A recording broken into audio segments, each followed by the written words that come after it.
Back to Music 12, I am Emedion James coming to you live from Uyo. Let's take a look at the major headlines for today. President Tinubu meets with APC governors as party prepares to choose new national chairman. Reps push for judicial reforms, timely justice delivery in FCT. Plus, EU threatens a 39 billion euros tariff reprisal on US goods.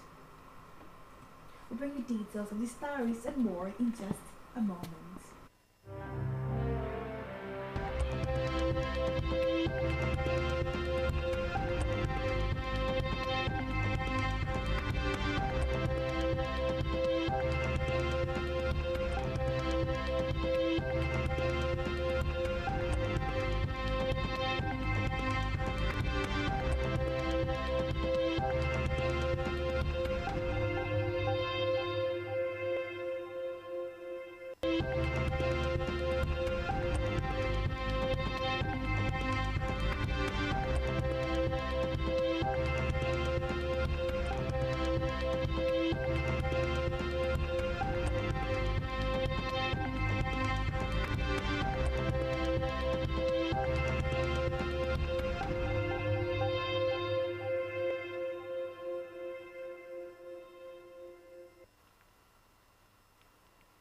Many thanks for staying tuned. First in the news at noon is from the national scene where President Bola Tinubu has met with governors elected on the platform of the All Progressive Congress APC on Wednesday night. It is understood that this is connected to the upcoming ruling party's NEC meeting today. Tinubu is expected to communicate his position to the governors. According to report, during the next meeting, APC are likely to choose a new national chairman to replace Abdullahi Gwanduje, who resigned last month. Away from that, the federal government has elevated flood prevention to a national security priority with the unveiling of a new anticipatory action framework on flood to move disaster response from reactive to early coordinated response. The new framework, which includes scientific and traditional data gathering methods, triggers for early action, and a consolidated budget for flood response, aims to build resilience in states and communities prone to seasonal flood. Speaking during the official submission for AATF at the presidential villa Abuja, Vice President Kashim Shettima said Nigeria must now believe in science and pursue a roadmap for disaster prevention.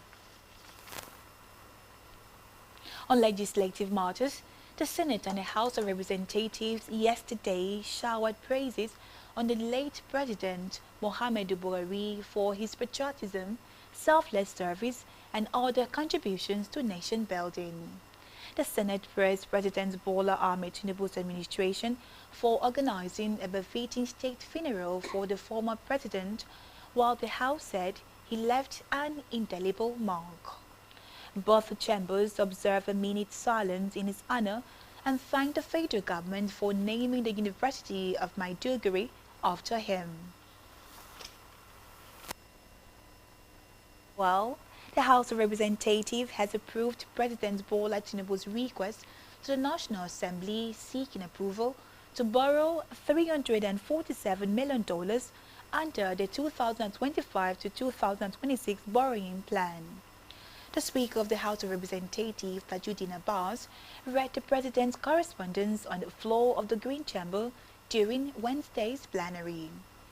According to the President, the loan is necessary due to a rise in the funding needs for the Lagos-Calabar Coastal Highway project, which cost increased by $47 million from $700 million to $747 million.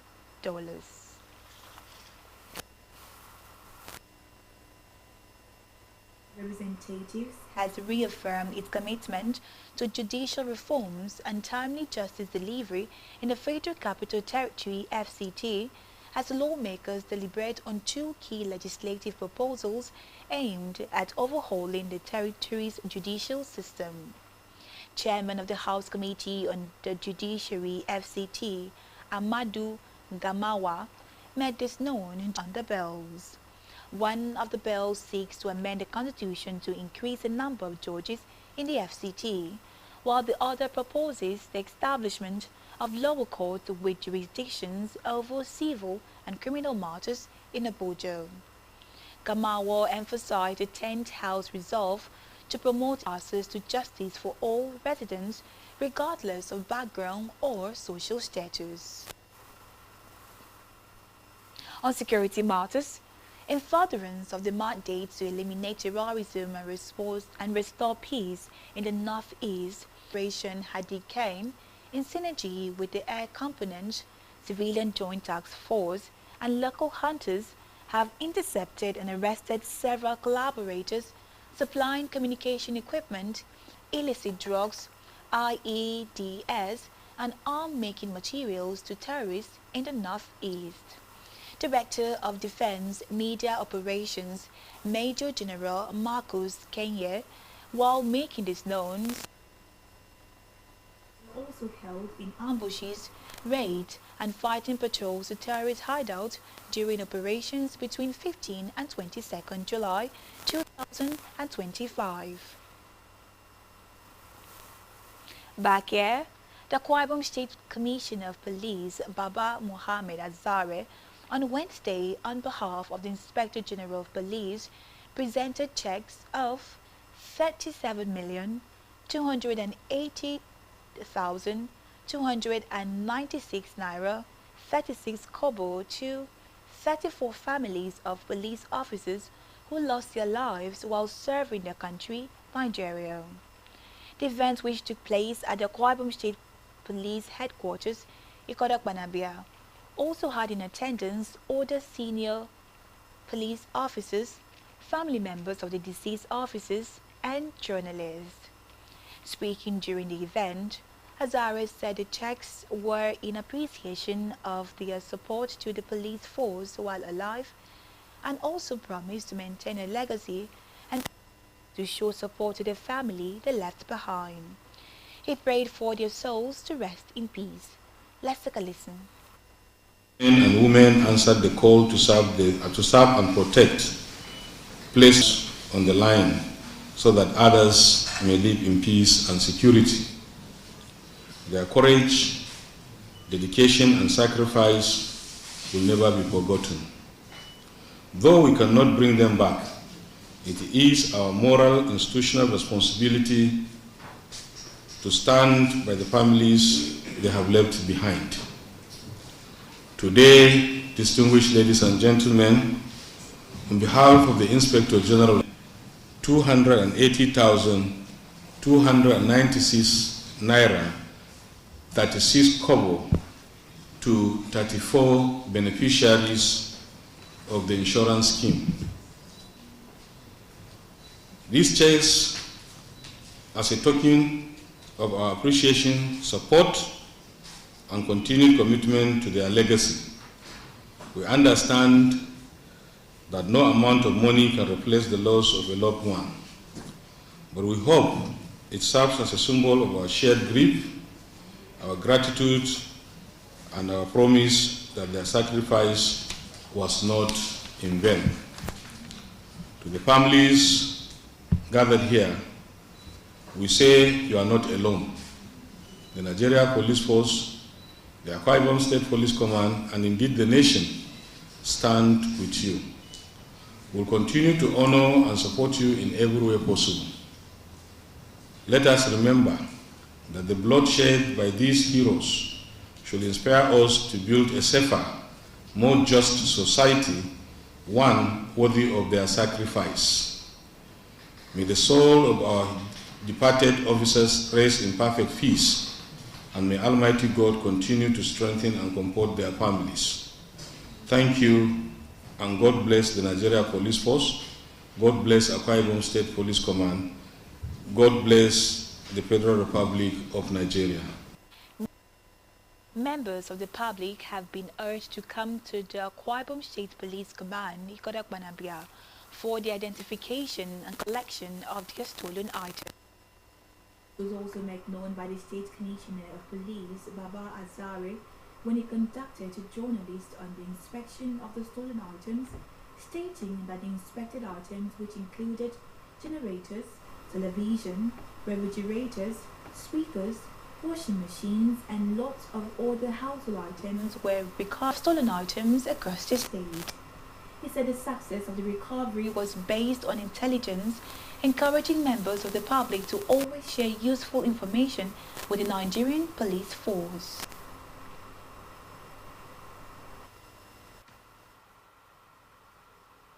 In here today is collections of recoveries of stolen items, suspected stolen items from different places in Akwa Ibom State. Based on intelligence available to the command, we were able to ransack those areas and are able to come up with these recoveries as you are seeing. We urge members of the public whose items like these are missing to please come up with their proof of ownership and claim their items. The suspects that are arrested will soon be prosecuted for the offense they committed. I want to employ members of the public to continue to collaborate and give the police more information, useful information, that will be able to track down these type of criminals, get them apprehended, and prosecute them in court of law.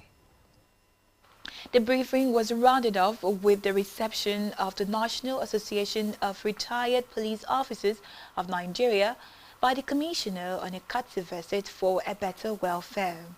The Commissioner of Police promised to look into their concerns. Let's take a listen. Our visit today, as was clearly stated in our initial letter to you, is to introduce not just the newly elected officers of the National Association of the Retired Police Officers of Nigeria, NAPA, in Akwa Ibom State to you, but the current status and aspirations of the association in general. We'd like to round up this address with request in such areas like you are facilitating our granted a piece of land to build our permanent meeting hall around the headquarters here. 2, considering our being provided with a utility vehicle for our movements. 3, the sponsorship of assigned delegates to attend the annual general meeting, AGM, that usually comes up at Abuja. 4, including our executive officers and deserving senior retired officers in your own list. 5, permitting the State Police Public Relations Officer, SPPRO, to assist in publicizing our existence and activities through the electronic and print media. I want to sincerely thank you, Mr. Chairman, and your members for having the foresight, for having very, very good relationship with the serving police officers in Akwa Ibom State, for also you choose to come and table some of these issues with us, to dialogue and see how we can key in to also improve and find lasting solution to this lingering problem of contributory pension scheme. I want to assure you that already the Inspector General of Police has taken up this issue with the Federal Republic of Nigeria, the federal government, in order to find a lasting solution to your problems. And by God's grace, the IG is capable, and we are looking up to him to come up with something that will be beneficial to all of you and also us that will soon join you in retirement sooner or later. Let's move now to there is a relief in South Africa after months of disagreement. The country's lower house of parliament passed the last piece of legislation for its budget bill on Wednesday afternoon, according to a press release from the South African parliament. Referred to as the appropriation bill, the legislation has caused political deadlock between the ruling party, the African National Congress, and its biggest coalition partner, the Democratic Alliance. This has substantially delayed the bill. The appropriation bill is the third major part of the annual budget and determines how much money is allocated to government, departments, and national programs. On the foreign scene, the White House has accused Barack Obama of leading a treasonous conspiracy against Donald Trump in an apparent attempt to shift attention from renewed scrutiny over Trump's ties to Jeffrey Epstein and the administration's stalled promise to release case files. The White House pulled out all the stops Wednesday to promote claims that Barack Obama headed a treasonous conspiracy against Donald Trump, seeking to redirect public attention from uproar over its handling of the Jeffrey Epstein affair. Trump's intelligence chief House press briefing, there had been a years-long coup by Obama.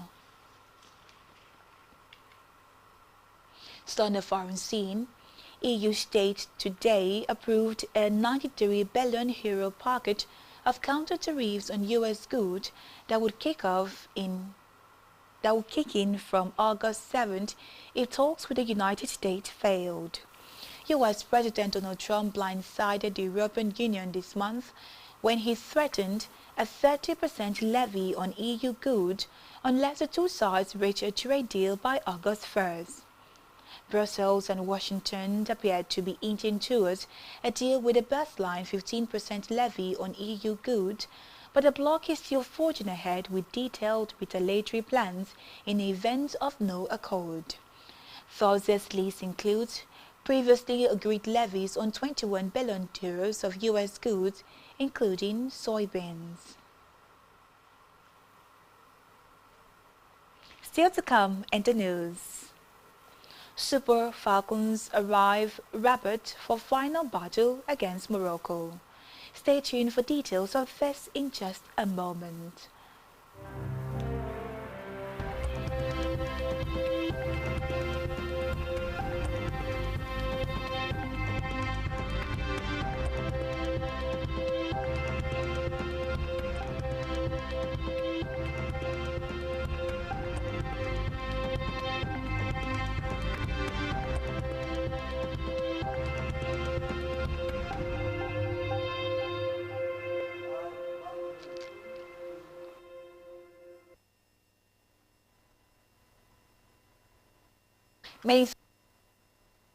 On a business news, commissioners of energy across the 36 states have disclosed their distributors to negotiate electricity tariffs that are reflective and not burdensome on residents of the state.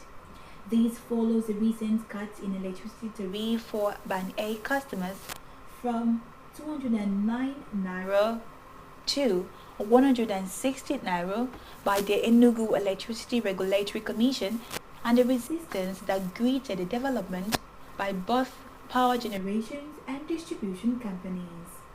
However, the power distribution companies have kicked against any form of negotiations with state on power tariffs, stressing that the move by the state government killed the power sector if care is not taken. The EERC, on its part, has continued to defend its position and is not ready to give in to demands of power generators and distributors as the state defended their decisions to regulate the power sector in their various jurisdictions. Still in business, the Naira yesterday depreciated to 1,537 Naira per dollar in the Nigerian foreign exchange market, surpassing the parallel market with a 2 naira. Data published by the Central Bank of Nigeria (CBN) showed that the exchange rate for the naira rose to 1,015. The move was announced at a two-day sensitization workshop organized in Abuja for desk offices across ministries, departments and agencies, where top officials decried the unacceptable delays, poor inter-agency coordination and weak operational knowledge that continue to hinder access to entitled benefits for civil servants. Still in health, in its ongoing commitment to protect Nigeria's environment and ensure compliance with environmental standards, the National Environmental Standards and Regulations Enforcement Agency on Wednesday sealed 14 airing facilities across various sectors in the Federal Capital Territory, Abuja, for violating environmental regulations. The EA team had conducted comprehensive inspections of numerous facilities, focusing on compliance with environmental laws and regulations. The inspections revealed several violations related to a lack of environmental document and non-adherence to regulations regarding their operations, which can threaten or endanger both lives and property. To sports news now, where the Premier League have apologized to clubs for a 2-week delay after it confirmed which games will be televised in September. Fans have been assured they would be informed of the exact date and kick-off times for match weeks 4, 5 and 6 by July 9. However, the league body has insisted that the late announcement still falls in line with their commitment to giving fans at least 6 weeks' notice. Some of the changes will see Manchester United travel to Manchester City at 4:30 p.m. on Sunday, September the 14th.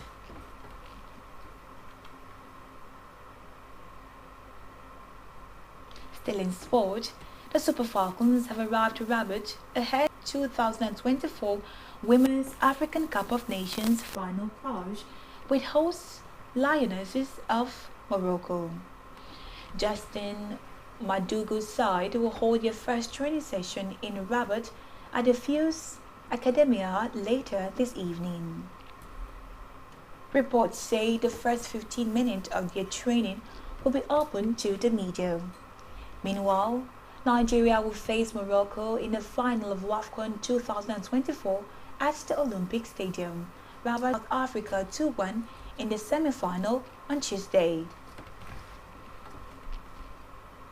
On entertainment news, Nigerian singer Wizkid has surpassed 9 billion streams across all credits on Spotify.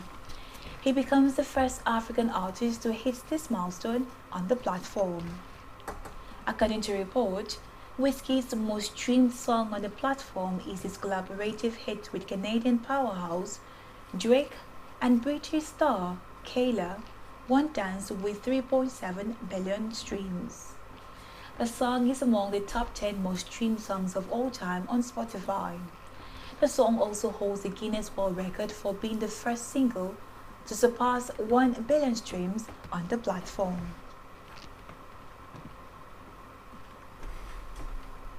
And that's all we have for you at this time. Do ensure to follow us on social media, subscribe to our YouTube channel, and on our website, spectrumtvlive.ng. You have been watching Spectrum News at 12. I am Emedion James. Enjoy the rest of your day and thank you for watching.